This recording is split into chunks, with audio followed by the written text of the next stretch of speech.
Hello दोस्तों, welcome back to my channel. आज हम एक कंसेप्ट सीखेंगे। जब एक ही वस्तु को दो अलग अलग सेलिंग प्राइस पर बेचा जाता है तो उन पर जो प्रॉफिट लॉस का परसेंटेज या फिर रिलेशन होता है, दिया हुआ होता है कि कैसा क्या है, कितना रेशियो, कितना प्रॉफिट परसेंट हानि का है। ठीक है, उस तरह टाइप के क्वेश्चन को हम करेंगे। ये हमारे पास एक क्वेश्चन है, इस क्वेश्चन को पढ़ लीजिए। यदि किसी वस्तु को 6,833 में बेचने पर अर्जित लाभ परसेंट, मतलब 6,833 में बेचा तो उसको कुछ लाभ परसेंट हुआ, कितना हुआ आगे देखते हैं। उसी वस्तु को 1,447 में बेचने पर हानि प्रतिशत, मतलब 1447 पर बेचा तो उसको हानि परसेंट हुआ। जो लाभ परसेंट और हानि परसेंट दोनों बराबर हैं। ठीक है, तो 45% लाभ अर्जित करने के लिए वस्तु को किस मूल्य पर बेचा जाना चाहिए, इस तरह का क्वेश्चन है। तो इसको कैसे करते हैं देखिए। इसका कंसेप्ट होता है कि दोनों का हम डिफरेंस लेते हैं, 6833 और 1447। इसका जब डिफरेंस लेंगे तो कितना हो जाएगा, 13 में से 7 गया 6।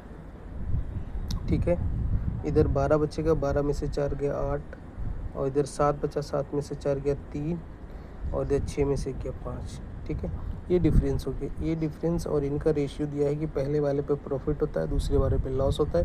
दोनों इक्वल हैं, मतलब रेशियो 1:1 हो जाएगा।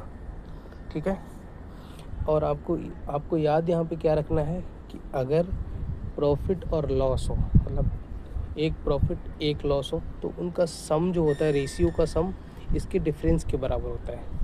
और इन केस अगर प्रॉफिट या लॉस हो, दोनों सेलिंग प्राइस पर या तो प्रॉफिट या लॉस हो, तो उनका जो डिफरेंस होता है, उनका डिफरेंस इसके डिफरेंस के इक्वल होगा।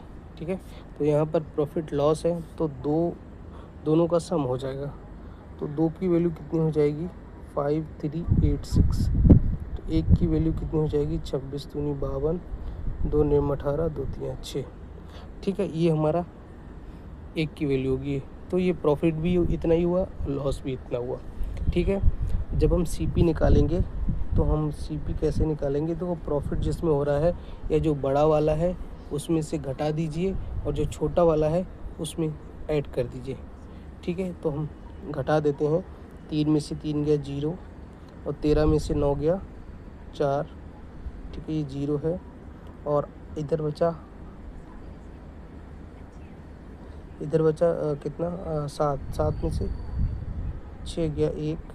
ठीक है, और 6 में से 2 गया 4। तो इतना हमारा हो गया सीपी। चाहे तो इसमें ऐड कर लीजिए, 7 3 10, 9 4 13 1 14, 6 4 10 1 11, 2 1 3 1 4।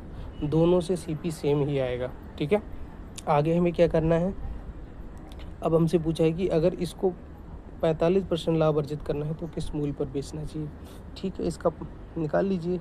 45% की फ्रैक्शन वैल्यू कितनी होती है, 5 नियम 45, 5 दूनी 10, मतलब लाभ है तो ऐड हो जाएगा। तो 4140 इंटू 29/20, 0 से 0 कट गया, 207 इंटू 29। ठीक है, अगर ऑप्शन से देखेंगे 9 7 63 3 आ रहा है। तो अगर आगे सॉल्व करना है तो सॉल्व कर लीजिए, नहीं तो एक ऑप्शन ही है 6003 जिसमें हमारा 3 आ रहा है, तो वो हमारा आंसर आ जाएगा। अगर आपको सॉल्व भी करना है तो आप ऐसे सॉल्व कर सकते हैं, फ्रैक्शन करके इसको फैक्टराइज कर लीजिए। 200 + 7 इंटू 29 कर लीजिए, 29 दूनी 58, और 7 से कर लीजिए फिर, 7 नियम 63, 7 दूनी 14 6 20। अब इसको जोड़ लीजिए, 3 0 8 2 10 6003। ठीक है, यही हमारा आंसर हो गया। ठीक है, तो इस तरह के जो भी क्वेश्चन आएंगे वो इसी कंसेप्ट से होंगे और बहुत इजीली हो जाएंगे। बार बार प्रैक्टिस करेंगे तो आपको बिल्कुल टाइम नहीं लगेगा। अगर इसको एग्ज़ाम में करते, इसमें बहुत कम टाइम लगता। ठीक है, तो ये बहुत इंपॉर्टेंट कंसेप्ट है, सीख लीजिए। एनटीपीसी में भी आया और सीजीएल में भी आते हैं, बहुत बहुत क्वेश्चन ऐसे आते हैं। ठीक है, तो जिसका भी सीजीएल का एग्ज़ाम है वो इस वीडियो को ज़रूर देखें, इसके बिल्कुल ना करें। थैंक यू सो मच, मिलते हैं किसी और वीडियो में।